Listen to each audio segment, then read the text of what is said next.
Welcome to Talking Giants. Another victory Monday. I can't remember what losing feels like. I can't remember the last time we lost. Giants 17, Seahawks 12. Welcome to Talking Giants. I'm Bobby Skinner here with my co-host Justin Pennick. We're brought to you by John Boy Media. 4-game winning streak at the time, sole position of first place. Even if Washington wins, we are still in first place because we own the tiebreaker. It feels good to be a New York Giants fan. Justin, how are you? You mentioned the 4-game winning streak. The Giants are 5-2 out of their last 7 games. Bobby, the one thing that we were saying over our bye week, or the one thing that we were kind of coming off of past the Bengals game, beat a team above 500. It's what we wanted. We're feeling excited about the direction of the team. We're feeling good about this. But what they needed to do is they needed to beat a team above 500. They not only did that, Bobby, the second best quarterback in the National Football League. They beat a guy who throws the ball 15 yards down the field, 1 out of every 4 passing attempts. Cooked his ass. They beat an offense that is high flying, big play, and they dominated. They kind of dominated from start to finish, especially on the defensive side of the ball. I can't tell you the last time the Giants had a big win like this while they were in first place of the NFC East. Because even it was a significant win 2016 when they beat Dallas the second time, but they were still in second place in the NFC East. This is honestly, I don't want to call it franchise altering, but it could alter the direction of the franchise from here, like from now on, and from what the Giants can do with the rest of the season, including the playoffs, what they can do. This game can be like that turning point for this franchise. Yeah, man. We usually on the Monday episodes go offense to defense. This week we're going to go defense to offense. But before that, this episode was brought to you by Alex K. He don't have a last name. It's just the letter K. Scott G. In fact, I'm kind of getting a little weirded out here with the people who don't have last names. They just have letters. Scott G. He's from England or something. Emmanuel N. Then we have NYG Meme Lord. That's not a real name. And then Jay Bullman. He's Bullin. He's blue. He's Bullin. Well, we're not blue, Dubba D, Dubba Die, because we are victors. Who are these? We are victors. Who are these bloods? Well, they went to patreon.com/Talking Giants for $2 a month. They gave their support. What everybody is doing right now, we are hanging out and we are celebrating the victory together on Sunday. So you could celebrate Victory Sunday with us when we win to hear our takes live. You don't have to wait till Victory Monday. Patreon.com/Talking Giants, $2 a month. You can also get a nice little perk. Bobby, we won, and I'm still kind of flat about it. And the defense won the game. I mean, the defense has been the strong point for the Giants all year. But, a talking point was like, yeah, they haven't really faced anybody on offense, though. They haven't really done well against a good offense yet. I mean, we went up against the Seattle Seahawks, who have an awesome offense, an awesome quarterback, and we flat out dominated him. I mean, on so many levels, we'll get into individual play, but you saw Russell Wilson was confused. He did not know what he was looking at all night. You saw he had time. He did not know where to go. One, it was compared with just good coverage when they're covering him, disguising looks. I could never tell where Peppers playing deep, playing too high safeties, playing down, blitzing. We didn't let them know at all what we were going to do. And this defense showed up. I mean, the first drive they drove down, and we had that bend don't break. Isaac Yadom had a nice pass deflection, and then Peppers has the one in the end zone. And then ever since then, we clamped them besides one drive.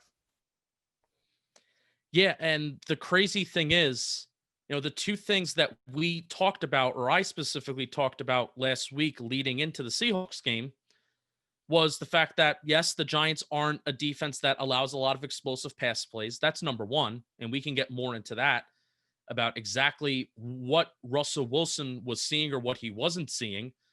But also, the Seahawks would get up to the 50-yard line. But between the 50-yard line and the 40-yard line, they couldn't cross it. How many times did we find that, oh, the Seahawks are punting here when they maybe should go for it or try like a 55, 56-yard field goal? That was a few times and a few drives where the Seahawks, they were getting close to midfield. They crossed the 50-yard line and then drives were just stalled. Drives were stalled. And its defense all year has been very, very, very good. When teams have crossed the 50-yard line, they've allowed offenses to cross the 50-yard line. But today, they buckled down to an extreme extent when the Seahawks offense crossed the 50. They weren't allowed to run. That's where the key sacks came. The key sacks came all around midfield. Extremely fun. They kept every single thing in front of them today. Every single thing. It was beautiful. And even like Bradbury, it's like it wasn't a typical Bradbury game where it's like he just shuts down the opponent. Metcalf had 5 catches for 80 yards. Granted, 24 of those were against Isaac Edom. So Bradbury held him the 4 for 56. So which isn't great, but it's also like DK Metcalf. If you're talking about being Calvin Johnson, you're supposed to be better than Calvin Johnson. That's a really good game. But also, let's break that down a little bit more. And you can see how many of those catches were on comeback. They were comeback routes. Where what Bradbury was playing off. They were playing Bradbury off. What Bradbury's doing is he's flipping his hips one way to defend the deep ball and running a streak. But then if Metcalf is just going to turn around and he's going to catch a comeback route, that's going to go, for 12, 13 yards? That's fine. That's fine. You have 3 more plays to get it right on the defensive side of the ball. As long as you are not allowing the big 40-yard play, which, over that first drive, I got a little worried because it's like, that's just, that was just an incredible throw by Russell Wilson, an incredible catch by Lockett, and Peppers delivered the boom, but that's just what happens when you have a good wide receiver and a good quarterback. But if they're just going to, throw the ball, for 12 yards here, 13 yards there, run the ball for 5 yards here, having the big drives of 10, 11, 12 plays, it's not sustainable in the NFL. It's not to consistently score 7 points, especially when you're playing such a good defense in the Giants. And the Seahawks only had 1 red zone trip today, despite them being the second best red zone offense in the National Football League. Yeah, I mean, we took, like I said, it's crazy to think like we took Russell Wilson and just totally clamped him. I mean, it gives you some confidence. Like we fear no man. Cardinals, cool. No. Browns offense, cool. I fear no man with this defense. Patrick Graham, man, is coaching out of his mind, and he's getting what I love about Patrick Graham, and I know this is like a pretty bland like radio take, but he's taking good players and making them better. James Bradbury's playing better ball than he's ever had. I think Logan Ryan probably is playing better ball than he's ever had. Jabril Peppers obviously is playing better ball. Leonard Williams, I mean, he has 8.5 sacks through 12 games. I know you're going to want to talk about Leonard. Every single guy's like playing, like Blake Martinez is playing the best ball of his life. Everybody is just playing to their strengths. Hell, we got Cam Brown, Carter Coughlin, and Nico Lalos playing on the edge and making plays. I mean, Patrick Graham, man, he doesn't coach scared. Like he coaches with no fear. Yeah, there is no weak link on this defense right now. Now, obviously, you can look at cornerback too. That's the weak link, and that's the beauty and the mastery of Patrick Graham of doing a good job of helping and scheming to help out Isaac Yiadom. But still, Yiadom had 2 pass deflections today. Yeah, I mean, nobody feels bad about Yiadom the last month. Like when he first came in, him and Ballantyne, it's like, oh man, this is as big as a weakness as we thought. And now the past month and a half, it's like, oh yeah, our quarterback 2 is not our best player, but it's like we're all right. And I find this to be insane. I'm still trying to think about and reflect on how exactly are the Giants performing so well despite all of the things that have gone wrong for them, especially at the edge position. Bobby, the first 4 guys on the edge depth chart are done. Basically, Zimenez is done. Golden's not on the team. Carter's done. And Fackrell is hurt for the next few weeks. That's crazy. Cam Brown is a project that was taken in the 6th round. Carter Coughlin was a 7th round pick. Jabal Sheard is a journeyman NFL player, decent, but journeyman. I feel like he's been on 5 teams in the last 3 years. Who else am I forgetting at the edge? We had Tay Crowder get a sack today, pass rushing. And that's also the beauty of Patrick Graham. Crowder where played really well. Crowder played extremely well. But the beauty of what Graham is doing is he isn't just using like, oh, the edge guys are always going to be the guys that are, on the edge, and there's always going to be 2 edge rushers on the field at one time. No, interior linebackers are lining up by the tackles. 3 defensive lineman formations. It was Dalvin Tomlinson and Leonard Williams executing that stunt. The final sack of the game on Russell Wilson. I'm pretty sure Leonard Williams was a defensive end, a hand in the ground defensive end, lining up right by the tackle. That's the beauty of what Graham is doing, that it's not, okay, we have all 4 of our edge guys hurt, so we're going to be using Carter Coughlin and Cam Brown as our 2 starting edge rushers all of the time. No, doesn't mean anything to him. He adjusts. And even those guys played really well in their roles, They like did. Carter That's Coughlin, also the crazy thing. Carter Coughlin didn't really have the stats in this game, but it's like you just felt Carter Coughlin's presence, whether it's getting other guys free, playing well, and like Carter Coughlin plays good in coverage. Yeah, like he's good. Oh, yeah. Like he is good in coverage. It's crazy to see, these late round guys. Like you said, Patrick Graham gets the best out of his players. I know you want to talk Carter Coughlin. I thought Carter Coughlin should have got credit for half a sack there. Did they give that they solely gave it to Peppers? They solely gave it to Peppers because he was also in there, I think, at the last second. But Coughlin was in there. Lelos, we're forgetting about Lelos too. Lelos had did he have a QB hit? No, he did not. Coughlin had a QB hit. Lelos recovered the fumble. Let's also talk about this. I don't like how I'm about to say this, because this could be stretching it too far. And you let me know if I'm stretching it too far. But because and I think and I ask you, tell me if I'm stretching it too far, because analytics likes to say that recovering fumbles is kind of random. But this year, watch a Joe Judge report. Exactly. And this is exactly what I'm about to say. Typically, in years past, you feel like, when the Giants have certain opportunities to take advantage of, they don't take advantage of them on either side of the ball, but especially defensively. But this year, when the ball has been on the ground and there was an opportunity to flip the game and change the trajectory of the game, because that botched snap really did change the trajectory of that game. And Russell Wilson initially fell on it, but then Lelos was the guy to, really clean it up. And especially considering that James Bradbury, a couple plays or the play before that, dropped an interception. It was a beautiful interception just right in his hands. So you feel like that's about to come back and bite you in the ass. It didn't. And it's the little things that they are executing this year, especially the Giants defense, that is keeping them in games, and now it is winning them games. Yeah. Team football. I mean, there was that 4th and 1 that was a turnover and downs. It was so beautiful. It's like you had Coughlin playing the flats, Martinez playing the crosser, and then like Yadon playing the other receiver. It was like perfect. Like that play should work for the offense almost every time, and they just played it really well. I know you want to talk about Williams. How many times have we seen? Yeah, and how many times have we seen in years past Tony Romo running a play action bootleg, and you either have Jason Witten wide open in the flat, another guy running a crossing route, and he's open down the field. The Giants have been beat by that play action bootleg play, more times than I can count. And it was shut down on Sunday, and it's been shut down all year. And it's been beautiful. So Leonard Williams, you want to talk about Leonard Williams? Well, you want to talk about Leonard Williams. I want to talk about my guy, Jabril Peppers. Every week, he is a playmaker. Every week. I mean, he had 5 tackles today. He had a sack. That sack was huge. He had a tackle for a loss, 2 passes deflected. He is a playmaker. He is all over the field. And this is a guy that people did not like at one point in the season. They were like, oh, Jabril Peppers sucks. He's no Landon. And now it's like Peppers is like, who's he the best safety since? Roll?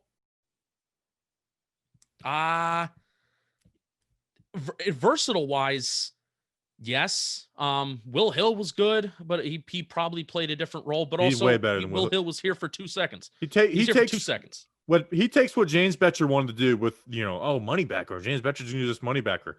Patrick Graham puts him in that money backer role, and he is flourishing, man. He's such a huge part for this defense. And honestly, this defense, we went into it a little worried about this defense this season. Honestly, look at the roster though. It's full of playmakers. Pep, Logan Ryan, Leonard Williams, Dalvin Thompson, Dexter Lawrence, Blake Martinez, James Bradbury. And then you have guys like Darnay Holmes filling in, Tay Crowder filling in. This defense is full of playmakers, And I think this is even just further more evidence that this is a coaching league. I really do. I really do. Because the Giants defense, it does look dramatically different than it did last year, but you still get the feeling. I'm not going to go this far. I'm not going to go this far. The Giants defense really did upgrade this year. But you still, because of the lack of coaching that we have had on the defensive side of the ball for so many years, basically since Spags probably in 07, 08, because Spags had talent in 16, and without that talent, Spags has kind of looked lost. But it's further evidence that this is just a coaching league. Bobby, can I just read one stat that I forgot to share earlier on, that we could talk about some other playmakers here. We'll move on to Leonard Williams after this. What I'm going to read, other miscellaneous stats. So Giants have been criticized all year, majority of the year. They've actually been buckling down on getting off the field on third down last couple weeks, especially against Philadelphia, where they didn't allow a single third down conversion. But Seattle was 4 for 13, 31% on third down today, 0 for 2 on fourth down. Incredible. So many stops near the middle of the field. So many stops that derailed drives, and they had a punt. They weren't even able to put field goals on the board. And then additionally, Giants only allowed 4 plays of 20 plus yards today. All of them coming through the air, none of them on the ground. They did not allow a play of over 30 yards. Russell Wilson had 43 attempts. Let's contextualize that, because what's important here is the explosive play rate. You look at four passing plays of over 20 yards, that may be a lot. But when Russell Wilson has 43 attempts, that's really, really good. And before, like I said, reminder before this game, Russell Wilson was throwing the ball deep 25% of the time. So there you go. That's my other miscellaneous stats I want to throw in there. Yeah, I mean, he's been a beast. Talk about Leonard Williams. Leonard Williams, 2.5 sacks, making plays all over the game in the run game. He has been he has 8.5 sacks on the year. We said it going into the year. Me and you argued. I was like, he's got to, like we knew he was a good player, but it's like he has to get the sacks. He's gotten the sacks. It's put like this, and that's why I've always hated the idea of like, oh, this, sacks on, devaluation of sacks. It's like you put a team in 1st and 18 or 2nd and 18, 3rd and 18, and it totally changes a drive. It changes the way you call plays. Yeah. And that's what Leonard Williams has done for us 8.5 times this season. Yeah. One of the reasons why we argued it is because, you were looking, and we were kind of arguing the same thing. Leonard Williams needs to produce. But what I was saying is that the writing was on the wall. And this is what I was saying over the summer. The writing was on the wall for Leonard Williams to have this kind of season in 2020 from what he did in 2019. Because what is a good predictor of sacks for, let's say, the following year is if in the previous years, if you don't get home, but if you get the QB hits and if you get the pressures, that's a better predictor of sacks than anything. That's why, when people say that sacks can sometimes be random, because sometimes there is luck involved. There's luck involved of how many times you're facing a quarterback that can get the ball out of his hands quickly. So there is a little bit of luck involved, but the writing was on the wall for Leonard Williams to have this kind of season. But you're right. Sacks are important. I won't be the guy that says that sacks are not important. On Leonard Williams' 2.5 sacks today, the Seahawks offense lost a total of 25.5 yards on those 2.5 sacks. It's a lot of yards. it's a lot of yards. He also had 2 tackles for loss in the run game. He had a total of 5 QB hits. And in the last 3 weeks, Leonard Williams has had 13 QB hits. The last 3 weeks, that's crazy. 13 QB hits. 2 out of his last 3 games, he has had 5 QB hits.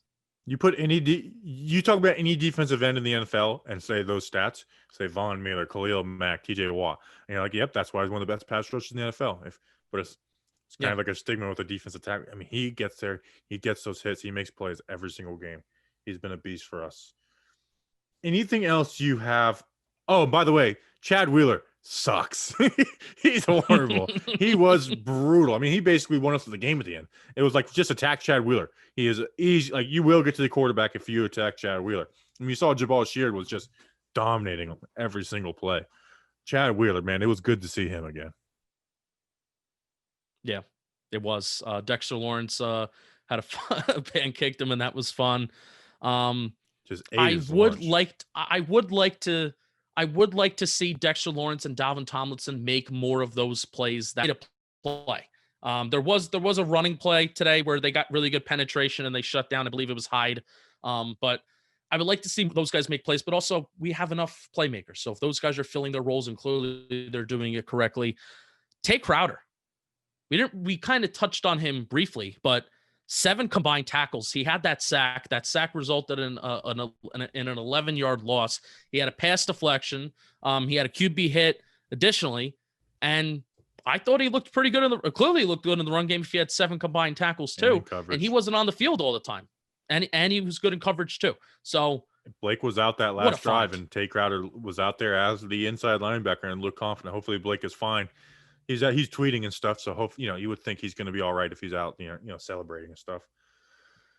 It's time to talk about the offense. Is it time to talk about the offense?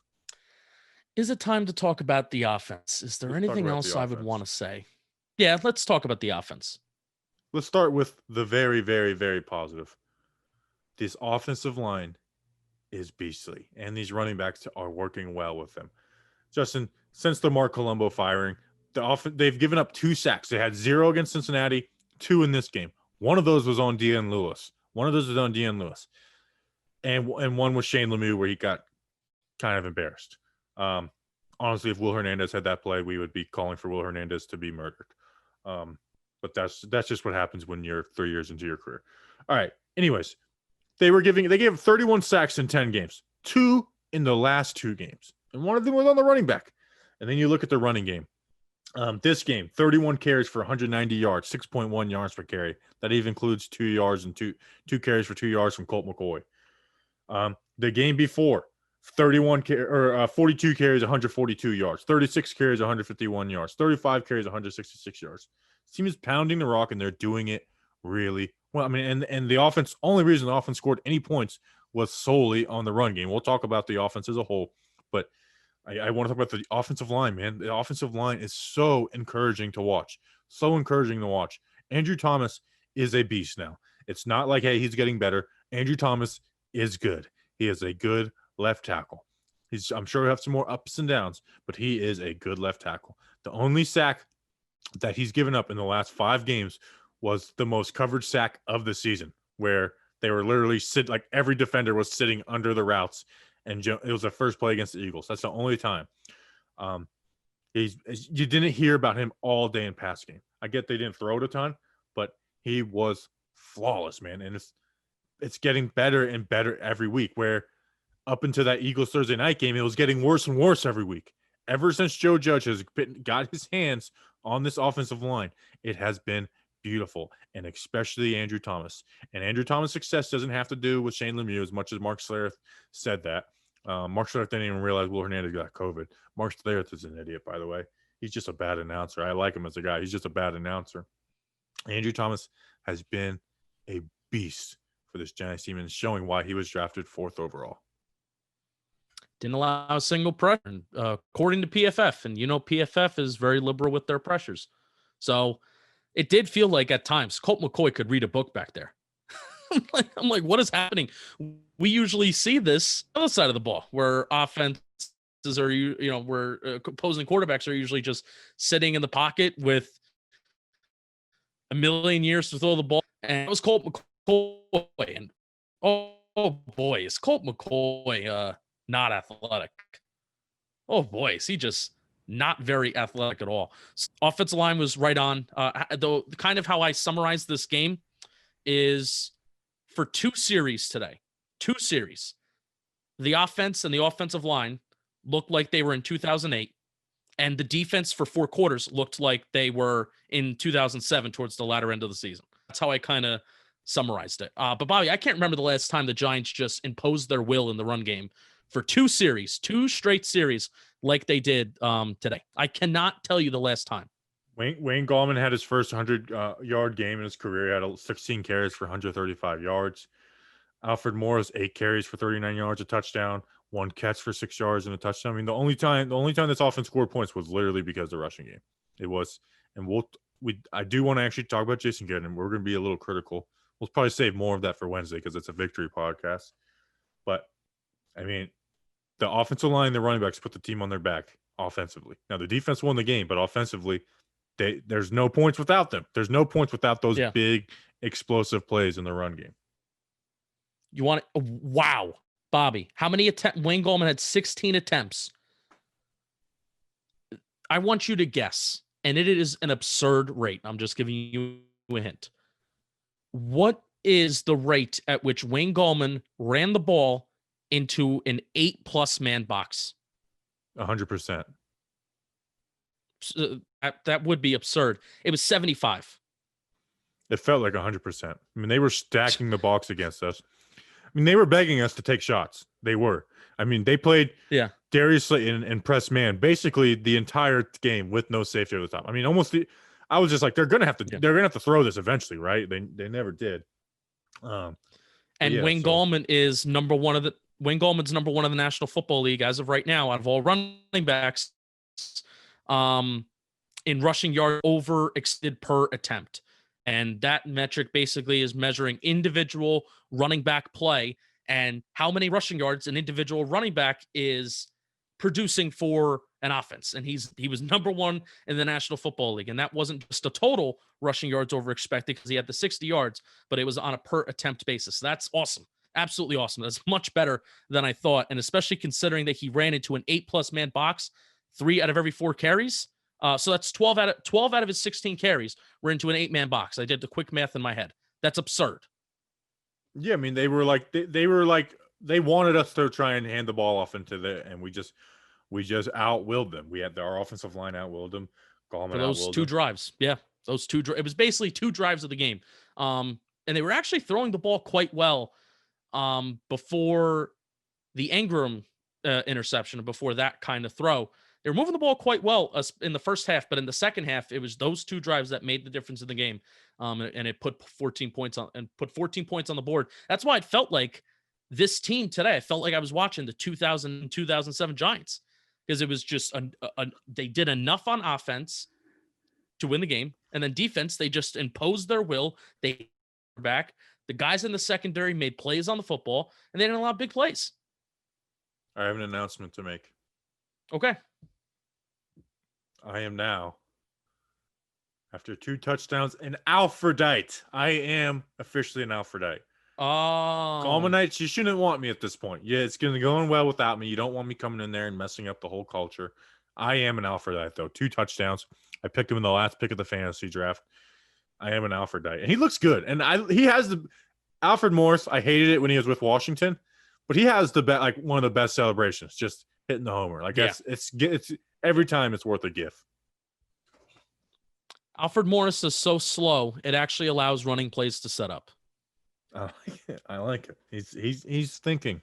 FAU's finest there in Alfred Morris. You want to talk about the passing game? No, but no. Now Colt McCoy's not good. I don't think anybody's out here saying that Colt McCoy is good. He's not good. I mean, Shepard had 1 catch for 22 yards. Shepard, who's been catching over 80% of his targets, had 1 catch on 6 targets. Evan Ingram had 4 catches on 8 targets.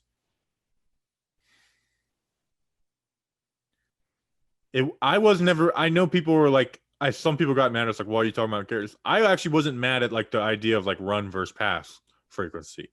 Like I know you were mad at the end of the half. I actually wasn't mad. Like I would have liked them to throw it on 3rd there, but I wasn't mad at them running. Like I'm not going to blame them for the block punt. It's not their fault. Like they were just trying to get the halftime, and I don't blame them for that. You're not going to go out there. Halftime quicker if you get a first down. That's the thing. Yeah, but they were trying to force. They were trying to get a first down and force them to use their timeouts. But anyways, you force them to use their timeouts if you get a first down and the half's over. That Evan Ingram is everything that is wrong with this offense. And honestly, there should be no like, oh, he's playing to his personnel. He's playing his game plan. It was the perfect game plan for this game. You can't have a game plan that needs you to shut down Russell Wilson to 12 points. Like that's not a good game plan. Okay. Like I get continue to run the ball. Good. But also like Jason Garrett doesn't get credit for guys being good at blocking. He has nothing to do with the offensive line, really. Running. There's different schemes you could do in the run game. But as far as just like being a good blocker, yeah, Jason Garrett has zero to do that. And I'm not like zero. The offensive line coach and Gooch, who's been awesome, and Joe Judge. Those are the two guys. Jason Garrett spent the offensive coordinator spends no time working with their blocking, and especially after the whole Colombo debacle. He's definitely not now. Yeah, Jason Garrett calling a power play isn't anything like, wow, we should really celebrate Jason Garrett's play calling because he called a running play. Wow, great for him. Good job. We had 0 Jason points. This is the worst defense, the worst passing defense in the NFL. We had 0 points in the first half. Yes. And that Evan Ingram, did Colt McCoy throw it a little bit inaccurate on the Evan Ingram interception? Yeah. Did the ball go through his hands? Yeah. But that play represents everything that is wrong with the Giants offense. It represents everything. Why? Well, guess what? Because teams are sitting on those curl. I mean, we just run curl. We run to the sticks and turn around. That is our third down play calling. And guess what happens? Yep. They just sit. The defenders just sit at the sticks. And so what happens? Evan Ingram has to stop 2 yards short. He has to stop 2 yards short and turn around. And so even if he catches it, it's not a first down. And because they're doing that, they're jumping it. And Evan Ingram, although he should catch the ball, is getting hit as he's catching the ball, which means the ball goes up. And because it's in tight space, means there's defenders behind you. An interception. You had Darius Slayton all game long. They were pressing him with no safety at the top. I mean, I was just like, they have to throw this ball. They have to throw a fade to him at least one time. Like, this is what this guy does, is beat these press mans for fades. They didn't run it a single time. I don't think they even ran the route. It's awesome that we won. It's a victory Monday. But what this offense did should not be celebrated. I get Colt McCoy is good or not good, but I think less than blaming it on Colt McCoy, I think Colt McCoy just highlighted what's wrong with this offense. It exposes what's wrong with this offense, and it's not the issues of turnovers are not just Daniel Jones. Oh, he's just a turnover prone guy, and it wasn't saved by like the last few weeks with Daniel Jones audibles at the line of scrimmage. The deep plays the last few weeks have been, for the most part, Daniel Jones audibles at the line of scrimmage. Yep. And when you see, and that was the big criticism of Garrett with Romo, is Romo was the offensive coordinator. He audibled everything. And I mean, people that play with him. So I hate to be the Debbie Downer after a victory Monday. It feels good. It's one of the best wins in a long time for the New York Giants. Yep. But this the offense should not be celebrated. The offensive line and the running back should, which are a part of it. But like, if the Seahawks score, are we saying, Garrett did call a good game plan? The defense is just going to hold off that last drive, Like, there's no there should not be given credit. Like I said, if they get a touchdown on that last drive, we lose the game. And I promise you're blaming it on Garrett. I promise you that 0 people are saying, Garrett did call a good game. He did call a good game. It's not his fault. He gave up the touchdown at the end. Now, credit, like I said, Patrick Graham and the defense won the game, which is awesome. But this idea that the game plan is for the defense to win the game is crazy against the Seahawks defense. That sucks. And one of the big reasons it sucks is because of miscommunications on the back end. You can't have those miscommunications if there is never a shot taken. Having that logic having that logic as a fan saying, this was the game plan today. Like you said, Bobby, in the NFL, that is an offensive league, is absurd. It's absurd. And you're right. If Russell Wilson marches down the field and they win, which they didn't, and good, and it is because of Patrick Graham, and it is because of that defense. But if they march down the field, we are starting off this podcast saying Jason Garrett cost us this game. We are. That's how we are starting off the podcast instead of ending off the podcast.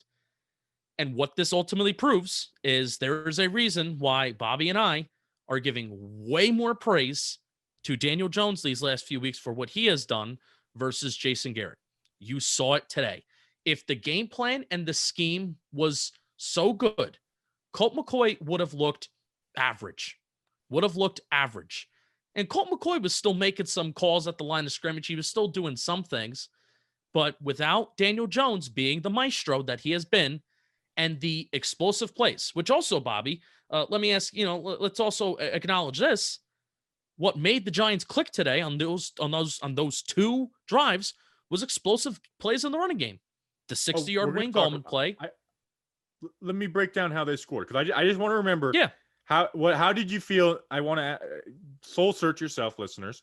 Ask yourself, how did you feel at halftime when we had 0 points against the worst passing defense in the NFL? How did you feel? Now, what happened after halftime? We put up 17 points, which means 3 scores. What happened? Well, we had 77 carries or yards on 3 runs, touchdown. Big play to Gallman, 2 carries by Morris to pound it in, touchdown. Awesome. I'm fine with, like I said, my issue is not Garrett running the ball a lot. Like, that's not my issue with him at all. And then the next one, what happened?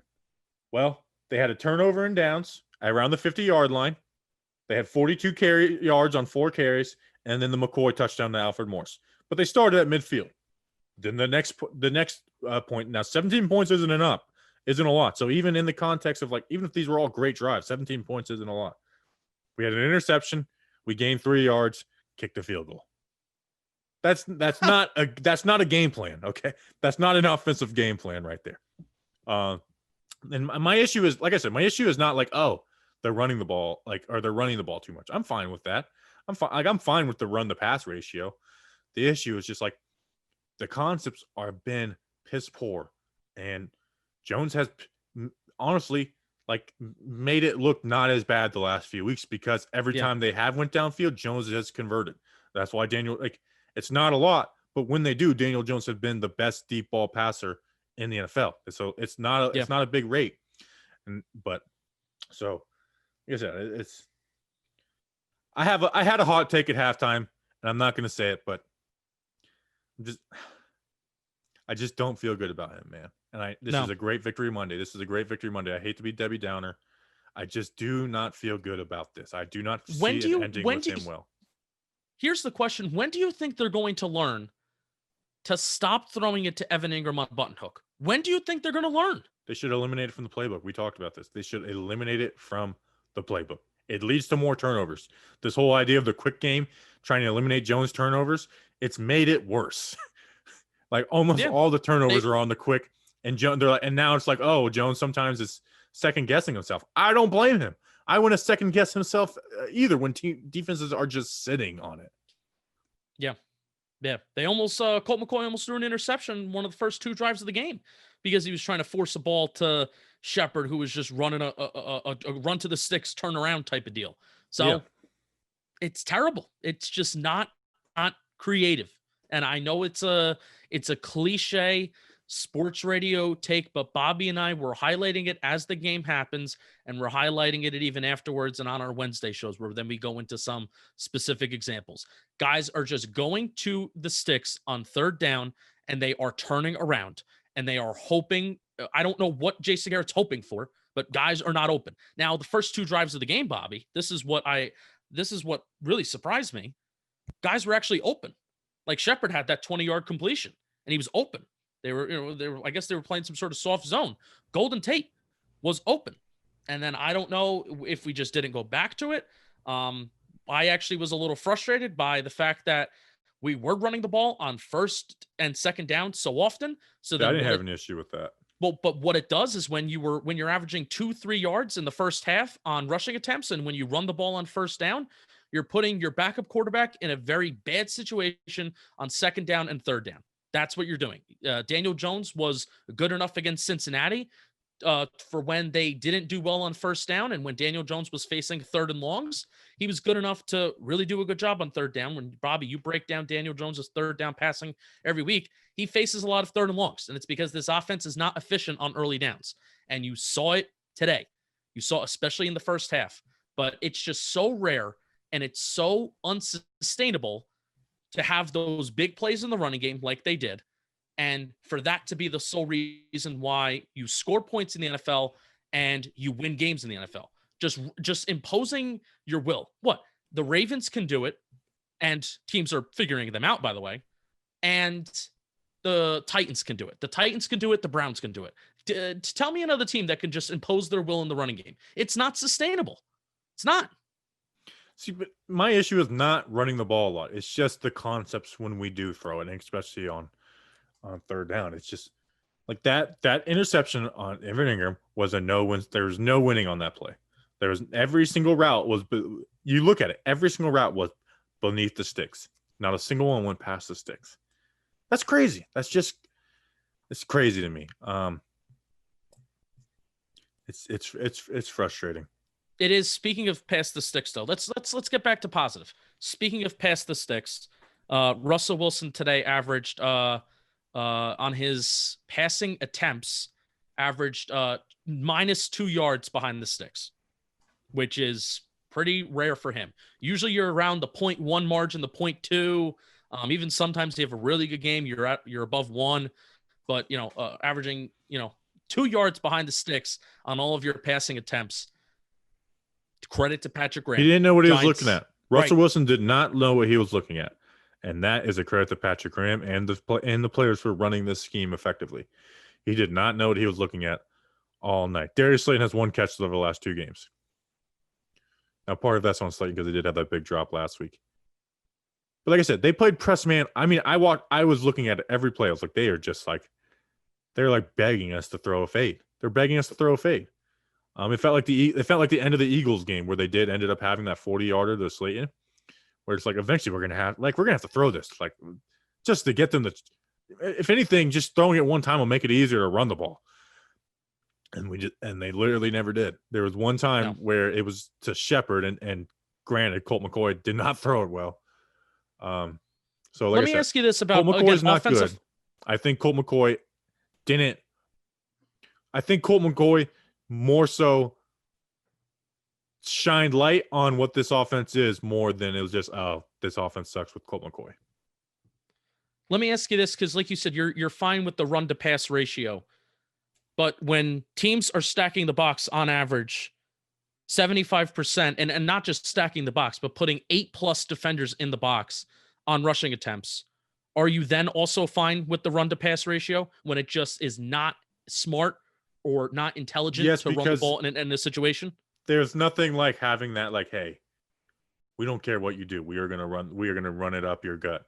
Like, well, so that like, I get there's like, you shouldn't run into a stack box, but when you can and you do it, it's a good thing to do. I know what numbers say. It's a good thing to do when you can just run at will like that, and it moves. Well, they only did it for 2 drives, and the other touchdown they started at midfield, like you said. So it's not sustainable. That's my point. It's not sustainable, and you're not setting yourself up for long-term success if you just cannot throw the ball. And it was the same argument with Barkley too. If you're just relying on a 10+ yard run to move the chains, which largely the Giants offense the last couple weeks, they have been better at getting the 4 or 5 yard gain consistently in the run game, but it's also because Daniel Jones has been throwing the ball quite well and quite efficiently. So I've kind of been trying to lead this charge of the pass sets up the run this year, and I think that this is a game that kind of says why. That's why you see the last couple of weeks people like who watch film being like, Daniel Jones is balling, but it's like he hasn't thrown a touchdown. Like that is kind of like that's what you look at this offense. Like, Daniel Jones is balling, but they haven't had any touchdowns. When somebody in the chat, Pana Save, says, and I agree with this 100%, because it's like, oh man, Garrett's play calling has sucked this week, and it's like, no, Garrett's game plan for Colt McCoy looked exactly like every other game this season. Look, this game plan looked exactly like every other game this season. Yeah. Giants defense good. We're happy. Giants football team good, baby. 4 in a freaking row. It went from like, man, I think we can win this division, to now it's like I think we're gonna win this division. I think we will be in the playoffs, and I'm not afraid of any of these teams. What playoff team are you afraid of? Are you afraid of the Packers? I'm not. I'm sure as hell ain't afraid of the Seahawks. Right. Not afraid of the Cardinals. Any other team besides, I'm afraid of the Saints as a team, but the Packers I am. But even then, you don't think, like, I trust Graham against every offense in the NFL. That's true. Even the Chiefs, I would be like, let's see it. That's what didn't we? And I tweeted this out, and I was like, man, this kind of sounds like a hot take early in the week. I was like, honestly, I'm excited to play Russell Wilson. I'm excited to play a QB who takes chances instead of these dink and dunkers who's like, they get 4 yards here, 5 yards here. I am excited to see what happens with a QB who's going to take chances and what their offense is based around taking chances. Yeah. Russell Wilson became a dink and dunk QB today, Well, he wasn't trying to be. It was just correct. It was. He had to be. Yeah, and usually when the dink and dunk, it was like 4 seconds into the play too. You know, Correct. so it wasn't like he was like you have no wasn't other like choice. a snap pre-snap read go. It was more like pre-snap down. All right, that got locked underneath. That's what you know. Let me see what his average time to throw was. I mean, he threw the ball for 43 times, 6.1 yards per attempt. And it was his average time to throw was 3 seconds, which that's very high. Probably top of the league this week. Yeah, wait, let me check. Let me see if it is. No, Baker Mayfield runs all these play actions. So that doesn't count. Every week it was third. Baker Mayfield. It was third in the league. Who was second? Josh Allen. Josh Allen? All right. Think about this podcast, and me and you, Justin, were like, we started at 0-5. It's like, this sucks. I hate that we do this. Like, I hate this. It like makes you question your career. And now we're on a 4-game winning streak. We're in first place, and it's like we're cocky now. It feels good to be cocky as a sports fan. It's been a while. Yeah, it's been a while. Like the Yankees, you know, they haven't been cocky for me. The Nets were about to be real cocky. I'm about to get a bunch of Knicks fans to unfollow me this season. You know, the Devils sure as hell ain't been. It's been a while since I've been a cocky sports fan, and it feels good to be a cocky sports fan again. I don't care if we're 5-7. I don't care if we have a losing record. I am a cocky New York Giants fan right now, and it feels so damn good. We were 0-5, right? We were 0-5. So since then, we've been 5-2. And I said that earlier in the show. Think about where we were at 0-5, like you said, Bobby. You know, and I'll kind of just spin this kind of in a different way. And throw out, if you were to tell us when we were 0-5, that in the next 7 games we would go 5-2, doesn't matter who we play. Like, we would say that is a real substantial sign of progress. That is a real substantial sign of progress and this Giants franchise turning itself around. You know, this may be very big picture, very vague, very hot takey, and I try not to get like that. But really, this victory does cement a franchise that is turning itself around. When you beat an MVP caliber player, which it is kind of crazy that Russell Wilson has never won an MVP. There's always just somebody else in the NFL that does like an oomph of a percentage better than him, and that's why he doesn't get the MVP, and it kind of stinks. But doesn't stink this game because we made this guy an MVP caliber player look bad, made him look bad, and we took advantage of opportunities when they were in front of us. So 5-2 in the last 7. 10 points. Crazy. DK Metcalf, Tyler Lockett, Chris Carson, 10 points. 10 points. And like you said with that stat, he had time to throw. Mm-hmm. Wasn't great protection, but he had time to throw. Like I said, I fear no man. Because of this defense, I fear no man. Besides Jason Garrett. James Bradbury going up against DeAndre Hopkins. I can't wait. I have no fear for this Cardinals offense. Cardinals were always the team I thought we could steal one against, honestly. They were the team where I was like, I think we could steal one. Yeah. We talk about Mark Slayer, dude. Dude was sucking off Jamal Adams the entire game. Wayne Gallman has a 60-yard run. It's like, look at Jamal Adams, make the tackle, though. He's annoying. He hates us now because we fired Joe Judge fired Mark Colombo. He didn't say like one good thing about the offensive line. Oh, because he knows he's in the, excuse my language, he knows he's in the shitter. Yeah, what a stupid tweet. He knows it. He will never be able to live that tweet down. Never. About what? He was praising Colombo in that tweet? Is that what he was doing? Oh, it's all Colombo. Colombo turned the offensive line around. He will never be able to live it down. And honestly, that was probably like an innocent tweet. He will never be able to live it down now. Never. Oh, he was backing his guy who sucks in Mark Colombo. Mark Colombo's a bad offensive line coach. And that was so frustrating afterwards. Like, really, what could Judge honestly teach them that Colombo wasn't doing? Like, I think this is just a bad talking point. It's like, hey, Jeff Schwartz, they literally were fighting about what the differences were in philosophies. So, yes, there was apparently some difference, and it's made a huge – Andrew Thomas was getting worse every week. It wasn't like every week he got worse. It was like the Steelers game, awesome. Bears games, like he did give up a sack, but had a couple bad plays, but he looked all right. The 49ers game was like he's bad, The Rams game, he was bad in the first quarter. Thing got better as the game went along. And then Washington was the game he was suspended for a few drives. And then the next game was the Eagles, and it was pathetic. Like, that game was pathetic. And after that, Joe Judge took over, and Andrew Thomas has looked like a monster ever since. Bobby, remember better if you're going off the last 5 games, and I watch every single one of them, and Becton supposedly gave 2 sacks this week. Oh. I love Becton's and Wills. I really do. The last 5 weeks, Thomas has been the best out of all of them. Remember when we had some idiots and losers telling us that Andrew Thomas should play right tackle and how we were a bunch of idiots? No, don't call him idiots and losers. I know who you're talking about, one person, but there is some good people like that. That's not the worst point in the world. But there was one person who was like patting themselves on the back for saying that. Unbelievable. Andrew Thomas, my guy. As I take a sip of refreshing victory water. I have seen people who was like, man, these people are really negative, and now they're all in. National media has been pretty quiet today about this Giants. I usually hate bringing it up, Bobby. I hate Acho came back. Acho, I know people hate Acho. I actually think he's kind of fun. Like, he played into it a little bit, and then he posted a video of like all the clowns being like, me and all the people who said Joe Judge was going to suck. Okay, so that's nice of Emmanuel Acho about playing the heartstrings of Giants fans. But even like I was watching the Football Night in America, very very quick through the Giants game.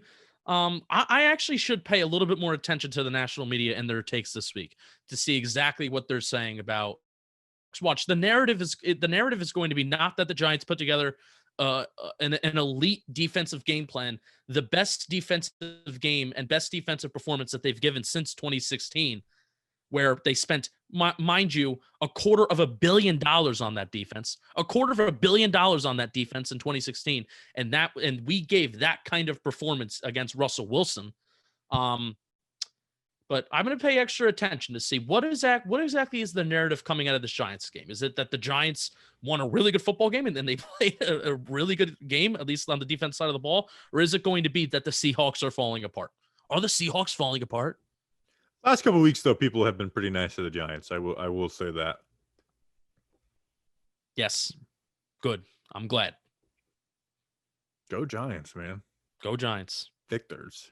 First place. 2-point underdogs against the Cardinals. Good. I want it that way. Wait till Daniel Jones is back. Daniel Jones is coming back. I want big plays all over the field. Mm-hmm. I want DeAndre Hopkins being shut down. We're playing Marcus Golden. I want him to break his ankle. No, I'm just kidding. Oh, man. Marcus Golden, who? Come on, Andrew Thomas, shut down Marcus Golden. Yeah, that would be pretty cool. I love Marcus Golden, but that would be pretty cool if Matt Parrott played a good amount today too. I'm interested to see how well he played. It seemed like he was making a difference in the run game, by the way. So cool, right on. Let's see, is there any dumb tweets we can read before we end this? I don't know. I could tell a story. I could tell a story while you look up a tweet. The story is how I peer pressured Cam Brown into retweeting. So I had a tweet, and it was a video of Cam Brown stopping a play in the run game today. Can't tell who the running back is right now. I think it actually was Chris Carson. Cam Brown did a really good job setting the edge, made a tackle behind the line of scrimmage. It should be counted as a tackle for a loss.